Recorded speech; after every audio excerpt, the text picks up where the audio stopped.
அருந்தமிழ் மூதாட்டி ஔவையாரின் ஆத்திச்சூடியை சிந்தித்து வரும் நாம் இன்று மற்றும் ஒரு 5 விடயங்களை சிந்திக்க இருக்கின்றோம். தானமது விரும்பு. ஏழைகளுக்கு தர்மம் செய்திட நீங்கள் விருப்பம் கொள்ள வேண்டும்.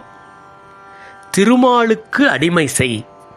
இறைவனுக்கு தொண்டு செய்வதை ஒருபோதும் விட்டுவிடக்கூடாது. தீவினை அகற்று. பாவச் செயல்களை எந்த சூழலிலும் செய்யக்கூடாது. துன்பத்திற்கு இடம் கொடேல். துன்பம் தரக்கூடிய எந்த ஒரு செயலுக்கும் மனத்தளர்ச்சிக்கும் நாம் இடம் தரக்கூடாது. தூக்கி வினை செய். ஒரு செயலை நன்கு ஆராய்ந்த பிறகே நாம் செய்ய வேண்டும். மீண்டும் மற்றும் ஒரு ஆத்திச்சூடி நிகழ்ச்சியில் உங்கள் அனைவரையும் சந்திக்கின்றேன்.